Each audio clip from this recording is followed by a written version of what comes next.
Ó, o Mauro César tá chegando atrasado porque ele vai trazer informações aí de Bruno Henrique e Palmeiras, hein? Ele tá apurando essa situação aí. Será que o Bruno Henrique vai mesmo pro Palmeiras? Não vai.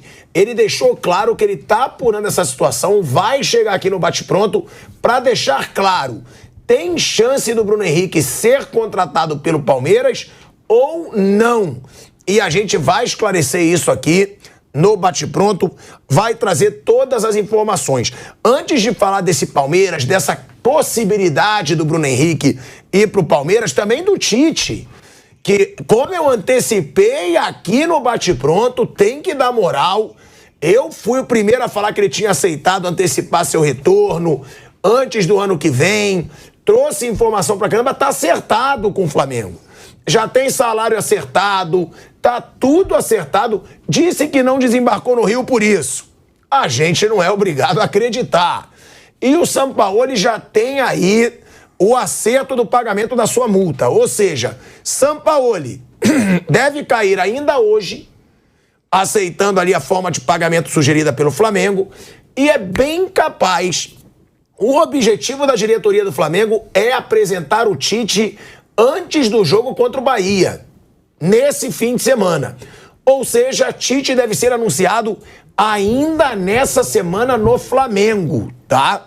Por isso, inclusive, que desembarcou no Rio de Janeiro, salário já tá acertado, tempo de contrato que é até o fim de 2024, porque tem eleição no Flamengo no fim de 2024 e também porque interessa ao Tite. 1 ano ali de contrato, até porque nenhum outro treinador sem ser o Jorge Jesus, desde que ele saiu, ficou mais de 1 ano, e porque o Tite ainda tem esse interesse de trabalhar na Europa. Então a gente vai trazer todas essas novidades, toda a novidade também sobre Bruno Henrique e Palmeiras.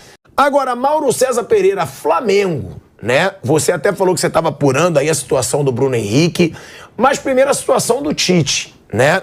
Eu já começo dando a informação que eu já tinha, que eu até trouxe aqui, é que o Tite tinha aceitado trabalhar já antes do ano que vem, já aceitou antecipar para trabalhar no Flamengo. O Tite desembarca no Rio de Janeiro, é claro que ele diz que não tem nada a ver, mas eu acredito que tenha, porque já está tudo acertado. Já tem tempo de contrato, já tem salário, e o Tite deve ser anunciado ainda essa semana, é o grande nome da diretoria, e o Tite, pelo jeito, né, quer trabalhar no Flamengo. Ele aceitou até antecipar a sua volta ao futebol brasileiro. Ele queria a Europa, não conseguiu. Antecipou a volta ao futebol brasileiro por causa dessa proposta do Flamengo, das reuniões ali do Gilmar Veloz também com a diretoria. Teve proposta nenhuma da Europa, né? Sim, então, por isso ele não conseguiu. É muito eu difícil. falei que ele depois tinha da Copa do Mundo que ele fez, é um pouco de otimismo, né? Achar que vai arrumar proposta. Mas ele acreditava, né? Ele esperou e não aconteceu. Não chamou atenção. A pergunta, né? Eu digo aqui que a informação que eu tenho, pra mim, ele ainda assume essa semana. Antes do jogo contra o Bahia, eu acho que o Tite já é anunciado pelo Flamengo. Agora, é também a sua informação e outra. É um bom nome pro Flamengo? O Tite é um bom treinador para esse Flamengo, lembrando que o Sampaoli já está aceitando aí uma negociação para o pagamento da multa rescisória e deve ser desligado em breve. O Flamengo está esperando o Sampaoli sair para anunciar o Tite. O que você acha, se você também tem essa informação, e se você acha o Tite o treinador certo para esse Flamengo, Mauro? O Sampaoli tem uma multa de 8 milhões de reais aproximadamente e ela não saiu ainda justamente porque o Tite não assinou o contrato, não tem um contrato assinado com o Tite. Se assinar de fato, eu acho que é a única opção que o Flamengo tem. Eu acho que é uma boa, não é a única. Não vejo outro técnico no mercado que conheça os jogadores, que vários ele convocou inclusive, que saiba como são as coisas no futebol brasileiro, conhece os adversários, é um cara que compõe, o Tite compõe com o André Santos, compõe com o Marco Paulo Del Nero, ele compõe com muita gente, com o Neymar, com vários personagens do futebol. Ele consegue habitar vários ambientes. Então, para ele não é difícil compor lá com a diretoria do Flamengo, com os jogadores, fazer as pazes com o Gabigol, ele consegue qualquer negócio. O Gabigol falou, não sei o quê. A musiquinha, né? Isso aí, acho que ele tira de letra. Chega ali, chama o Gabriel, conversa e conserta tudo. E o Gabriel também, ele elogia vários treinadores e de repente ele vai lá falar que vai mandar beijinho pro Dorival, não sei o quê, quer dizer, também é assim, né? Quer dizer, as pessoas são assim. Então, acho que o Tite, acho que ele eu falo sempre isso aqui, não é de hoje, eu acho que ele é o melhor técnico brasileiro ainda, embora não tenha feito um bom papel na Copa do Mundo. Acho que são situações diferentes. A Copa do Mundo acho que foi grande demais para ele, como desafio, o modelo da disputa, as decisões têm que ser rápidas, ele custou, fez escolhas erradas, acho que foi muito refém de sistema de jogo, relutou em aproveitar o Vinícius Júnior, por exemplo, e tirava o Vinícius toda hora. Quando o Brasil foi eliminado, o Vinícius já tinha saído do campo há um tempão. Era o melhor jogador que ele tinha entre os atacantes no Mundial. E cometeu alguns erros, mas isso não faz dele incompetente. Não é um retranqueiro, como muita gente diz. Acho que o pessoal tem que olhar mais para o Tite da seleção e do Corinthians 2015 e 2016, e não lá de trás, que de fato tinha muito jogo de 1-0 e tal. A seleção brasileira com ele nunca foi um time retranqueiro, nunca foi um time para jogar por uma bola, muito pelo contrário. Muito pelo contrário. E é um cara estudioso, que já se reinventou algumas vezes. Acho que é o único técnico que o Flamengo tem assim, de porte no mercado, que poderia assumir com tamanho para chamar a atenção e para cumprir uma missão que para ele seria muito fácil. A exemplo da de 2016. Em 2016 o Brasil estava em sexto nas eliminatórias, fora da zona de classificação para a Copa, do húngaro técnico. Ele chegou e rapidamente ele organizou o time ganhou e virou líder, e ganhou com folga ali o primeiro lugar das eliminatórias. Ele já era o técnico que o Brasil queria no cargo, ali ele ganhou mais prestígio ainda. E a missão do Flamengo no brasileiro, com o mínimo de organização, é muito fácil, né? Para o elenco que o Flamengo tem. O Flamengo está 4 pontos atrás do vice-líder, que é o Palmeiras. 4. Está em sétimo. Sim, é uma vergonha estar em sétimo, mas está só 4 pontos atrás. Então, assim, em uma rodada, se ele vence um jogo e outros ali tropeçam, ele já pula para quarto, para terceiro, sei lá para onde. Em 2 rodadas, ele pode ser vice-líder numa combinação de resultados se ele vencer jogos. Então, não é difícil. Se ele coloca o Flamengo no bloco de cima do campeonato, não estou nem falando de brigar pelo título, não. Fica ali segundo, terceiro, com bons jogos, vencendo alguns jogos importantes, que vai jogar com o Grêmio em Porto Alegre, vai jogar com o Palmeiras no Rio, vai jogar já com o Corinthians no sábado da semana que vem, que pode até ser a estreia dele, se de fato for treinar o Flamengo. Vai jogar com o São Paulo no Morumbi, né? Vai jogar contra vários adversários importantes ainda. Ele pode conseguir algumas vitórias marcantes, e com isso o Vasco, que está em boa fase, vai enfrentar o Flamengo também. E isso pode fazer com que ele termine o ano em alta, naquela sensação, se esse cara chegasse antes, a temporada seria outra. E isso já empolga o povo para o ano que vem, ele conquistaria a torcida, os que o rejeitam daqui a pouquinho vão achar que ele é o máximo, e ele começaria o ano que vem numa boa. E o Flamengo não ganhando o brasileiro, como provavelmente não vai ganhar, só vai disputar o estadual no início do ano. Aí ele tem uma pré-temporada tranquila, né? Já com prestígio, se ele garantir a vaga na Libertadores, tudo bem, acho que não é difícil para ele, com os jogadores que o clube possui. E aí ele faz aquele todo início de ano tranquilo, fazendo só o Campeonato Carioca, preparando o time da maneira dele. Primeiro é o modo emergência, é arrumar o time, pontuar e tal. Depois ele pode fazer do jeito dele. E aí até estrear na Copa do Brasil, na Libertadores, tem vários jogos com Bangu, Madureira, Resende, aí tem um Botafogo, aí joga depois com outro pequeno, aí vem o Vasco lá na frente e tal, aí todo mundo se classifica. Aquela coisa do estadual. A gente fica aqui jogando conversa fora sobre o estadual e ele vai arrumando o time. Quando chegar no Brasileiro, ele pode jogar com o time na ponta dos cascos, para ser competitivo no Brasileirão, que ele é um especialista, na Libertadores, que ele já conquistou, e na Copa do Brasil também. Então, eu acho que hoje é a opção que tem o Landim, até porque o Landim não vai fazer, creio eu, a reformulação que o Departamento de Futebol precisa. Pessoas da própria diretoria dele acham que não vai fazer. Só em 2025 o Flamengo talvez passe pela real transformação de que precisa com outro presidente. Então, já que é para terceirizar o Departamento de Futebol para alguém, eu acho que o melhor nome disponível é ele. Há quem ainda fale do Jorge Jesus, mas Jorge Jesus é bom lembrar, está empregado.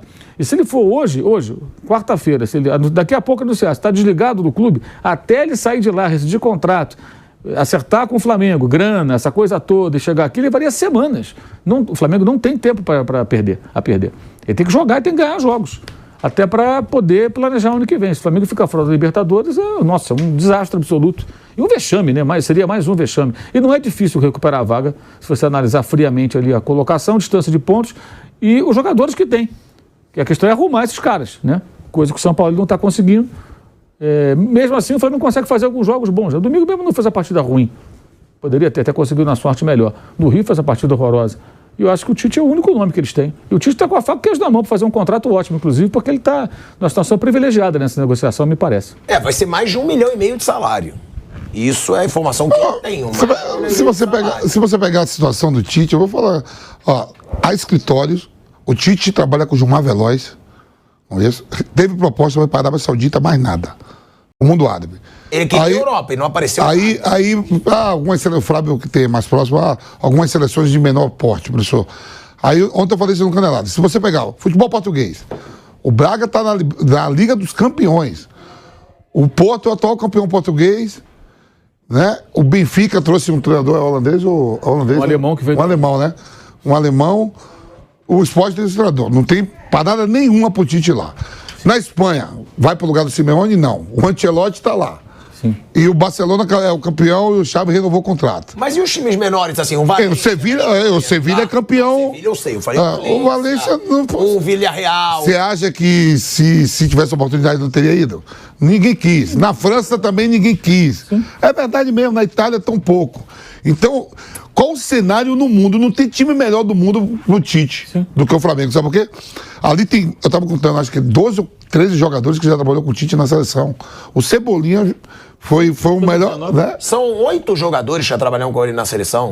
E alguns. Santos, Felipe Luiz, Davi Luiz, Rodrigo Caio, Bruno Henrique, Gabigol, Pedro, Everton Ribeiro. 8 já. Cebolinha, 9. Entendeu? São vários jogadores que já trabalharam com ele. Então, assim, é o seguinte.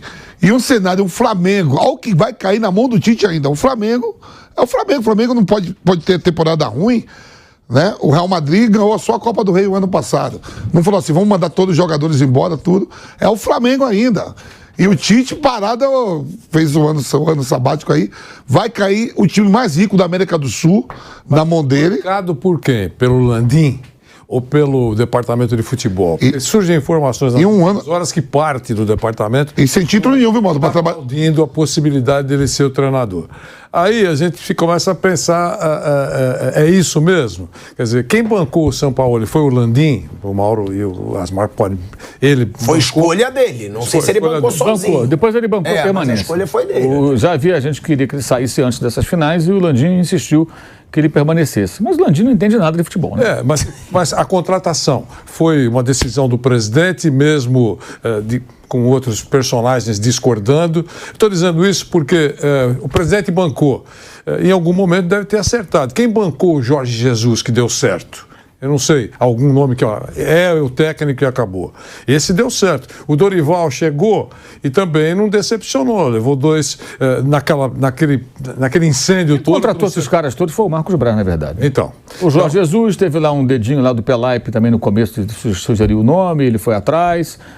Ele que foi buscar o Paulo Souza, ele que foi buscar o Domenech, junto com o Bruno Spindel. Ele contratou esses caras todos. Então, o Rogério Ceni. O Jesus. O Renato Gaúcho. O Jesus e o Dorival, a bola entrou. Os outros não arrancaram suspiro. Vitor Pereira, por exemplo. Mas assim, professor, o plantel do Flamengo, quando olhar, vamos supor, se for o Tite mesmo, né?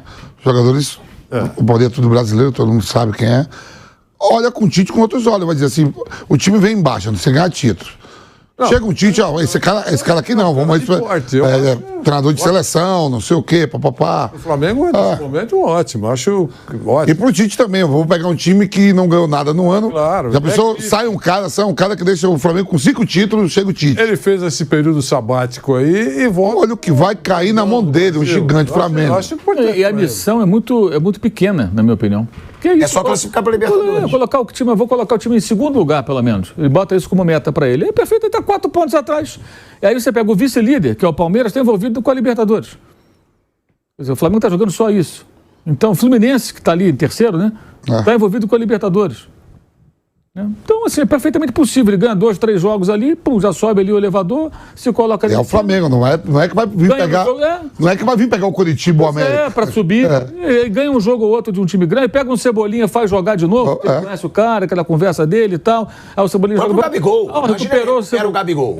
Aí é mais difícil, né? Aí tem um trabalho forte fora do campo, né? Porque o Gabigol está completamente fora de sintonia com a realidade. A entrevista dele depois do jogo do domingo, assim, é de uma falta, uma total, uma inexistência de autocrítica absurda. Assim, ele não tem a menor noção. Aquilo ali é muito assustador, aquilo que ele falou, tudo aquilo que ele falou. Assim, a falta de noção do que ele foi em campo nesses últimos jogos. Domingo ele foi uma caricatura, gente. Ele não pegou na bola, teve 2 ações com a bola. Numa ele chutou o chão. Foi a primeira. Ele não pegou, ele teve um impedimento. Ficou 25 minutos em campo, o Flamengo precisava fazer o gol, ele entrou para ajudar o time.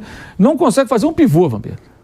Aí os caras esticavam a bola para ele lá naquele sufoco e tal. Um pivô, escorar uma bola, não divide uma, não ganha uma na corrida, não ganha uma no drible, no mano a mano na corrida, não ganha. Não deu assistência, um passe, não conseguiu uma jogada. Ele não tem mais. Ele não fez nada em campo. Foi uma coisa assustadora se tratando de quem é.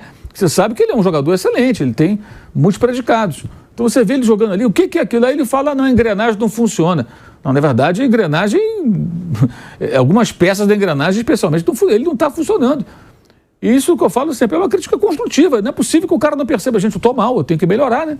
Ele acha que está bom aquilo ali, que é por conta do coletivo que ele não está jogando. O Pedro, em contrapartida, fez um bom primeiro tempo. Muito bom primeiro tempo. Participou do gol. Quase fez um gol logo no começo. Ganhou do Rafinha na corrida, inclusive. Se ele faz deu uma chapada lá. O Rafinha está sendo criticado. Porque o Rafinha, primeira bola do jogo, de segundos, ele não é um velocista. Ele ganhou do Rafinha, chutou, o Rafael fez uma grande defesa. Já estava meio sem ângulo ali. Chuta aquela bola de fora da área, passou perto do ângulo, deu o passe pro Pulga na jogada do gol, gerou jogo, participou. A diferença entre os dois domingos foi brutal. O Pedro deu uma cansada, o São Paulo tentou com o Gabigol. O Gabigol agora, ele virou só aquilo.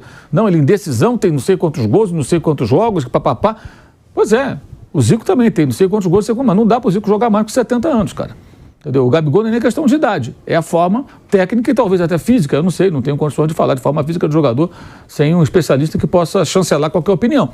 Mas a gente observa o campo. E eu acho um desperdício, uma pena. Eu falo sempre do Neymar. Neymar é um desperdício tremendo. O Gabigol parece que quer ser Neymar, no sentido de desperdiçar toda a capacidade que ele tem como jogador. E a falta de autocrítica é um negócio muito grave. É uma pena. Ele deveria, de repente, sei lá, ouvir pessoas fora do seu círculo que tivessem condições de orientá-lo, de mostrar o quão mal ele está. Existem hoje algumas empresas que prestam serviço para o jogador, que é mal comparando, é que nem o aluno que está mal na escola e o pai e a mãe vão lá e contratam um professor particular para dar aula de reforço. O moleque está mal em matemática, ele vai lá na casa lá de alguém lá e tem uma aula particular de matemática para ele não está entendendo na sala de aula, alguém sozinho vai pegar só as dúvidas do garoto, né, explicar toda a matéria para ele poder recuperar, senão ele perde o ano. Tem jogador contratando especialistas para isso. O cara pega e analisa todo o seu comportamento em campo, todo. Técnico, tático, escolhas em campo, domina a bola, como é que faz tudo. Os caras esmiuçam tudo. São analistas de desempenho, geralmente, né? Caras que trabalham isso. E depois eles avaliam com o jogador. Olha, aqui você errou, aqui você acertou, aqui você podia ter feito isso, você pode procurar. Sabe, eu acho que o Gabigol tinha que fazer uma coisa assim, para ele poder mergulhar dentro das suas próprias deficiências de momento e começar a corrigi-las conversando com o seu treinador. O Tite é um cara que é capaz de tentar corrigir isso. Ele tem essa manha de conversar com os caras, mas ele tem que querer. Quando ele fala que ele é só uma engrenagem, que ela não funciona, uma peça, né, da engrenagem que não funciona e por isso ele vai mal, é assustador. Aí fala da renovação de contrato como se ele estivesse jogando muita bola. Pô, não dá para entender isso aí, gente. Realmente não dá para entender.